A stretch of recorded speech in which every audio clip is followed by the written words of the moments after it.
بسم اللہ الرحمن الرحیم.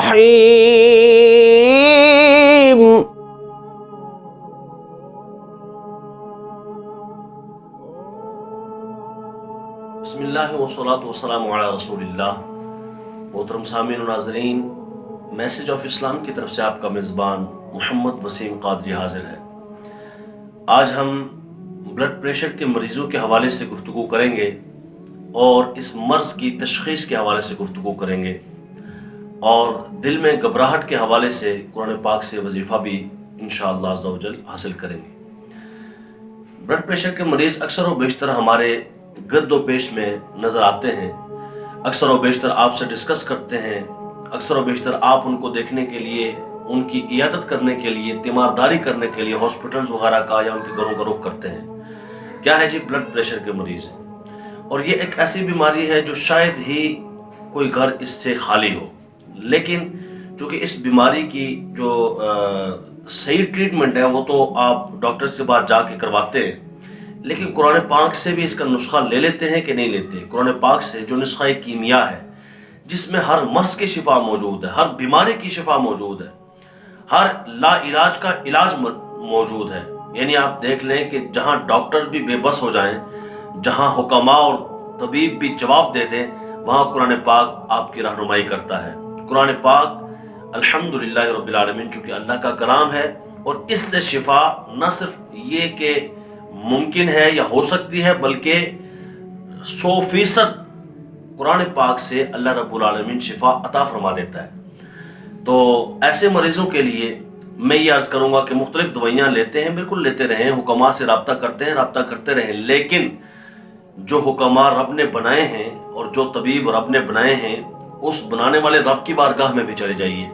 نبی دو عالم صلی اللہ علیہ وسلم پر نازل ہونے والے قرآن، اور نبی دو عالم صلی اللہ علیہ وسلم جس قرآن سے محبت اور پیار کرتے تھے اور ہمیں جس کی تعلیم دیتے تھے، اس کی طرف بھی رجوع کریں. انشاءاللہ عز و جل ضرور بے ضرور اللہ عز و جل آپ کو شفا عطا فرمائے گا.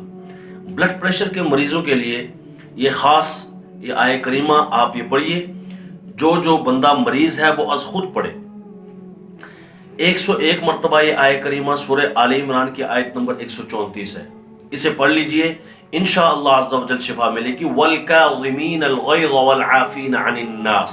اعوذ باللہ بسم اللہ پڑھنی ہے، درود شریف پہلے پڑھ لیجئے گا، پھر آپ نے یہ آیت پڑھنی ہے. وَالْكَاظِمِينَ الْغَيْظَ وَالْعَافِينَ عَنِ النَّاسِ وَاللَّهُ يُحِبُّ الْمُحْسِنِينَ. اس کے لیے دوستو ضروری ہے کہ ہم قرآن پاک تلفظ سے پڑھیں. اکثر میرے پاس مریض آ جاتے ہیں یا علماء کے پاس آتے ہیں، تو اس کی وجہ یہ ہوتی ہے کہ چونکہ خود قرآن پڑھنا تو صحیح آتا نہیں، تو اس کے لیے شرط ہے کہ صحیح تلفظ کے ساتھ، جیسے میں نے کہا والکاظمین، تو لوگ کر دیتے ہیں والکاظمین، زی زا، تو زا یا لال پڑھتے ہیں، یہ وا ہے. تو صحیح تلفظ سے پڑھنا ضروری ہے، کیونکہ تلفظ بگڑ جائیں، حرف ادھر ادھر ہو جائے تو معنی بگڑ جاتا ہے، اور جب معنی بگڑ جائے تو ظاہر ہے کہ پھر آپ کو کیسے فائدہ ہوگا. آپ کہیں گے جی میں نے وظیفہ تو کیا لیکن فائدہ نہیں ہوا. تو بہتر ہے کہ کسی اچھے تلفظ والے کے پاس چلے جائیے، سیکھ لیجئے، نہیں تو ان سے جو سیکھے ہوئے ہوں ان سے پڑھا لیجئے، اور پڑھانے کے بعد آپ پانی پر دم کرا کے وہ پی لیجئے.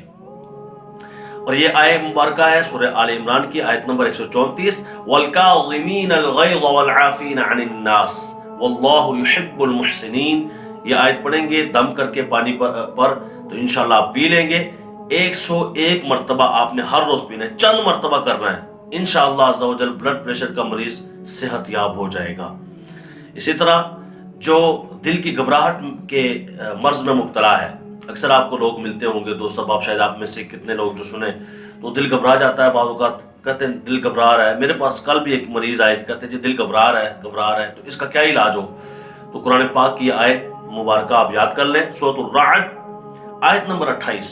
اللہ تبارک و تعالیٰ فرماتا ہے الذین آمنوا وتطمئن قلوبهم بذکر اللہ الا بذکر اللہ تطمئن القلوب.